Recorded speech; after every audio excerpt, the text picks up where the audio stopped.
politics, Aaron. I think it's amazing that there's a human being that you can actually meet in his early 20s who spearheaded something that had a peak valuation of $131 billion. Now, has a current valuation of $22 billion, and that will sort of inform my comments today.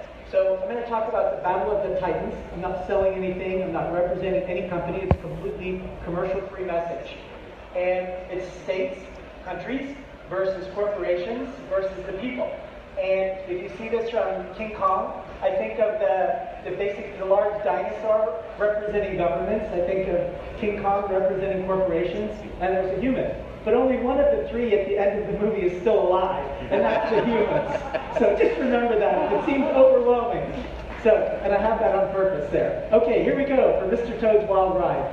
So there was a massive competition for most of my life between the USSR, the Union of Soviet Socialist Republics, and the United States of America.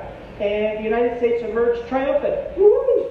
But because the United States has politicians who are so easy to bribe, corporations went, whoa, we can do anything. We can do almost anything. And so corporations have now started to say, hey, let's issue our currencies. Now, one of the things that I hope that some of you will find interesting today is that there's a poem that ends, and at the end of all of our journeys to return to the place from which we began and know the place as if for the first time. We're going back to something that happened in our history before. When I say our history, I mean the history of Canada, United States, basically being colonies of European countries. So there's a third way, though, besides states and corporations, and that's people. All right. So corporations were designed to expand and take over. I must not question corporate rule. And Judge Louis Brandeis, for whom a university is named in Massachusetts, we can either have democracy in this country or we can have great wealth concentration in the hands of a few, but we cannot have both. We see some of the elements of that. I would characterize most of the things that Donald Trump is doing as being for very wealthy people or for corporations. And yet, if you look at actually what taxes are paid, so 1990, we'll see this in a second, total tax revenues were 1.1 trillion. The year 2000, they were 2.1 trillion. They're only about 2.8 trillion this year for the fiscal year so far, 2 more months to go. It'll be about 3 trillion. Estate tax, inheritance tax, $14 billion out of, $3 trillion. Corporate taxes, $171 billion. It's basically a rounding error. It's like 6% or so. Yet they seem to have more like 90% of all the laws that are happening, the changes. And there's corporations on the stage, and there's a person. I'm sure you two can talk this out. This is Citizens United, unlimited free speech for corporations. So Lester Brown has written over 50 books. And Lester Brown says every year we get another failed state. How many failed states before we have a failed civilization? And one thing that states are really good at doing is making failed currencies. Virtually every fiat currency, given enough time, goes to zero. In fact, most Americans are unaware that we've had multiple national currencies that have gone to zero. But that's not taught in schools. Like, for instance, the Continental, right? Who's rich in Continentals? You can be a Continental millionaire very easily if you want to be. So, right there in the blue are the stable countries in the world. So, if you're Canadian, give yourselves a hand. You have created one of the very few stable countries in the world. Australia, Germany, Switzerland, Austria, Sweden, Denmark, Norway, Iceland, and that's pretty much it. So the rest of these countries are various levels of instability and can always fall apart. So I like to look at 2 big changes, and I gave 4 of them in a talk I gave in Korea a year ago. The separation of church and state, 1791, the separation of money and state, 2025. Now, I thought, oh my God, I'm such a genius for coming up with this. And I happened to open up this Bitcoin magazine that you have, that's distributed, and it also has separation of money and state. Okay, well that's good, because it means the idea is out there and we're pretty much flowing in that way. The First Amendment was ratified in 1791. It states that Congress shall make no law respecting the establishment of religion or prohibiting the free exercise thereof. And you can actually go in a 2x2 matrix between religious and secular, and theism and atheism.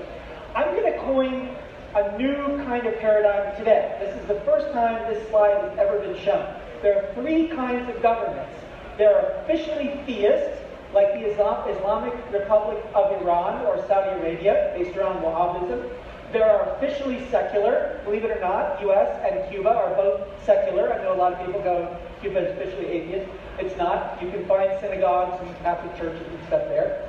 So, and also officially atheists. So I'm calling monetary theism what China, India, Russia has. You restrict or ban crypto, and you only use fiat. You can only use fiat, or else you're going to jail. Monetary secularity, that's the U.S., Europe, Australia, Canada, Japan, Korea. Let 100 flowers bloom, that's from Mao. We're in the Mao dynasty right now. And both fiat and crypto are allowed. And then, here's a new category. And at one point, this didn't exist. And then, it did exist, and it exists today. So China is an officially atheist state, as is North Korea. And there are no examples yet that could be beneficial where you restrict or ban fiat and use crypto only. Now you may go, wow, why would you do that? I'm about to tell you. Thank you for asking. So Friedrich Hayek, and by the way, Anthem Gold, who's here. Anybody know what Anthem's middle name is? It's Hayek. So he was named after this guy. I didn't do this just because he's my friend or he's a sponsor. It's just that he happened to have said something really interesting. And he said, with the exception only of the period of the gold standard, practically all governments in history have used their exclusive power to issue money to defraud and plunder the people. We don't want that. So let's look really quickly at characteristics of gold, fiat, and crypto. What does crypto have? Like Bitcoin, let's just use it. Fungible, non-consumable, portability, durability, highly divisible, secure, easily transactable, scarce, low sovereignty. Okay, decentralized, smart, programmable. Sounds good to me. And then you look what gold has: fungible, non-consumable, durability. Basically, I think that something, if you're tokenizing gold, you kind of have something that's really hard for fiat to beat.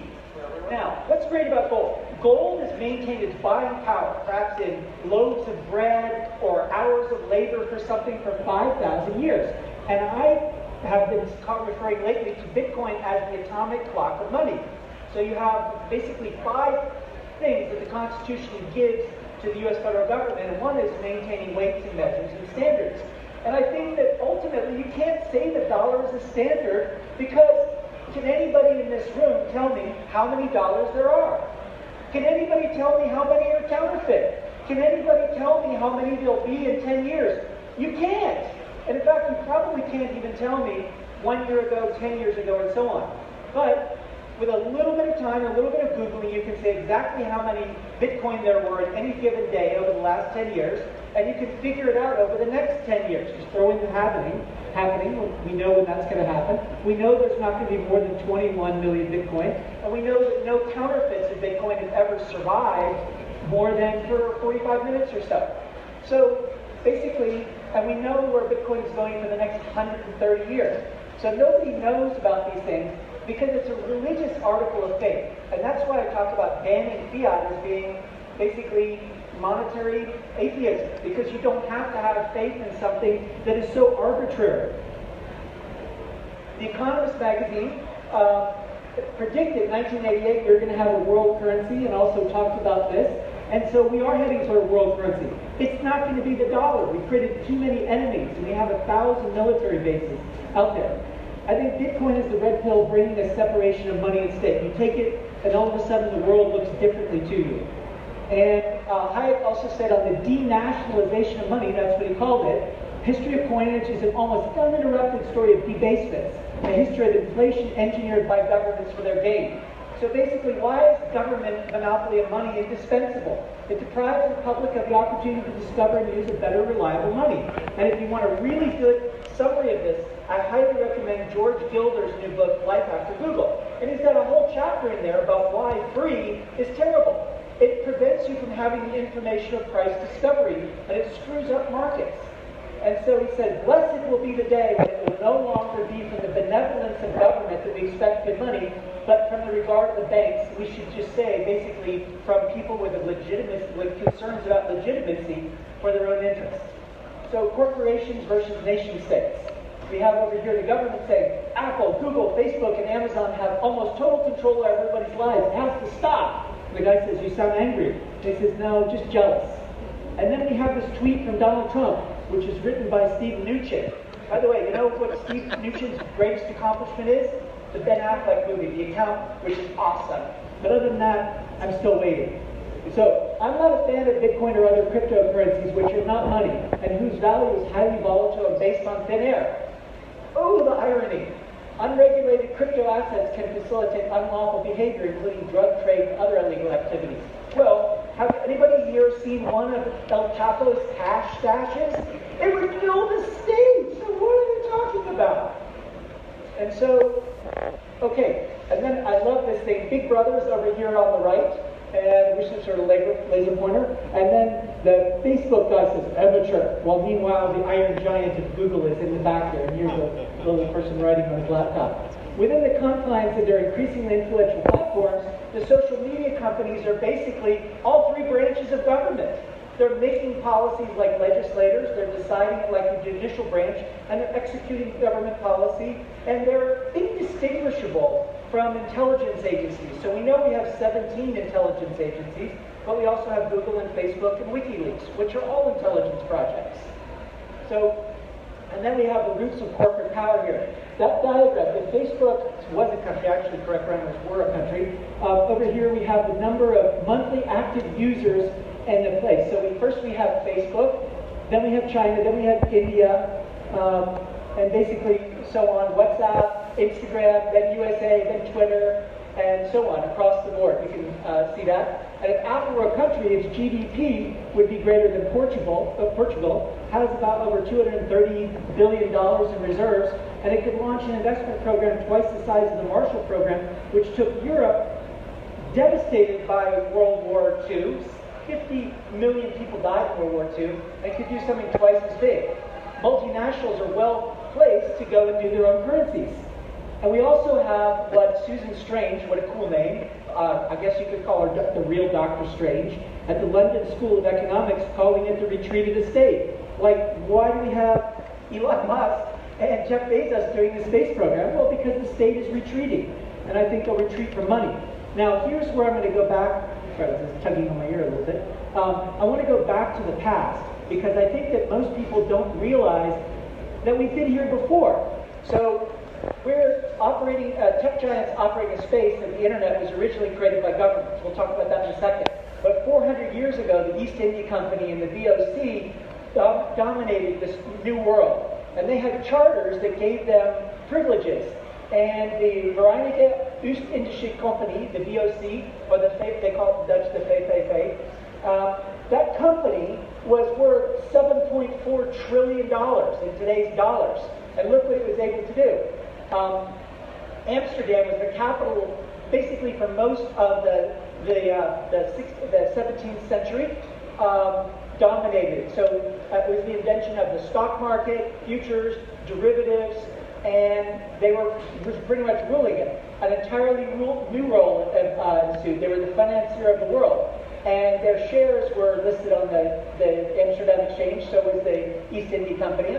And they're still ranking, they're number 2 in food exporters and number 3 in agricultural exporters, even though they're number 135 in land area. I just flew here yesterday from Amsterdam. I'm pretty excited about it. But here's the thing I wanted to show you. They could issue money, and they could hire their own military forces, and the British East Indies companies in 1803 had 260,000 soldiers, which was twice the size of the British Army. So when we talk about these multinationals issuing currency, we're talking about going back to what we had 220 years ago. And also we can look at this, in the absence of regulations, these corporations can turn into private empires. When the British and Dutch governments tried to retain control, they realized that the EIC and DOC were buying parliamentary influence, and the parallels to the current situation are obvious. So we have Bitcoin versus Libra. One is decentralized. We've heard a little bit about Libra today. There can only be 100 of these companies that are validators, etc. And so what is all this for? Who will win? I think whoever uses the blockchain to do this will win. The ultimate purpose of the blockchain is to maximize government and corporate legitimacy. Sorry, this is coming off my ear. And human-machine intelligence, and minimize the latency of achieving consensus. Excuse me one sec. Sorry. Legitimacy is generated by doing three things. Seek the truth, speak the truth, and practice what you preach. And latency is delay, like a syntax on bad architecture and infrastructure measured in milliseconds for how many hops and errors and inadequate computing. And the idea is minimizing the latency of achieving consensus. So look how long it takes a typical crypto community to achieve consensus versus the government. You can actually graph out the number of bills that come out of Congress. And the bills are like this. It's in the hundreds per year, and then it's in the dozens per year, and then it's in the low single figures. Like, look at how much legislation, or rather how little, passed out of the Republican-controlled House, the Republican-controlled Senate, and the Republican-controlled White House in 2 years. There was Gary Cohen's tax plan, and there was relatively little else, because it's very hard to achieve consensus. And if one group can achieve consensus in a couple hours, and the other can't achieve it in a couple years, then who is business, and who are people going to base their decisions on? So we're basically seeing all these Web 2.0 apps going to Web 3.0, and there are all these attributes of Web 3.0 dApps, and we have all these issues of privacy where the government is wanting to know absolutely everything, decentralized things. So also I went on the clock from 20 minutes to 6 minutes. I don't know where the time went. But the drivers in the past, there's a lot of novelty. People were trying to get money out of China, a lot of money laundering, game items and trading. Wax does $2 billion a year, or rather Opskins does $2 billion a year. The dot-com explosion, all the dot-com added up to about 7 trillion, of which the United States had about 6 trillion. When Japan had its first publicly traded company, Rakuten, the U.S. had 625 publicly traded companies. So once you have a lead, you have a big lead in this area. The U.S. government spent $50 million on the internet, and we've actually helped to go from 1.1 trillion to 2.1 trillion. So we need another thing that's kind of like this. Over the next 10 years, what are the big drivers? So today, I think that the cryptocurrency market is worth about $270, $280 billion. And assuming they won't block it for keep big tech out of Facebook, we're going to see it go from about 300 billion to about 3 trillion, which I don't think is that much compared to the dot-com. And I think in the longer term, you're going to have tokens to dispose of garbage and pollution. You're going to have it linked to health and anti-aging things. We're going to see a collapse of the fossil fuel economy. And all currency, stocks, bonds, minerals, commodities, real estate, everything will be tokenized. That's why the market's going to grow. There's one person here, I won't out the person, but he said, yeah, here's my plan for adding another $1 trillion to tokenization. And his plan makes sense. So we're now in the growth phase, and we're by 2025, this is partly why I picked this year for the separation of money and state, because we will be mature enough, and the difference in the craziness of fiat and the atomic clock periodicity of Bitcoin and other things will be known. And so ultimately, I'll just end with this. This is the greatest opportunity of the next 10, 20 years. So this is 2008. The biggest companies were PetroChina, Exxon, General Electric, ICBC, Microsoft is one of the few high-tech companies. Then we now have Apple, Google, Microsoft. These are companies that are near $1 trillion. By 2028, I would guess that we would see, if we add up the market cap, I would guess that we would have the top 10 market cap companies be dominated by blockchain and cryptocurrency, crypto commodity, crypto derivatives companies. So thank you very much for your time. I hope this inspires you. Thanks so much, Lightman.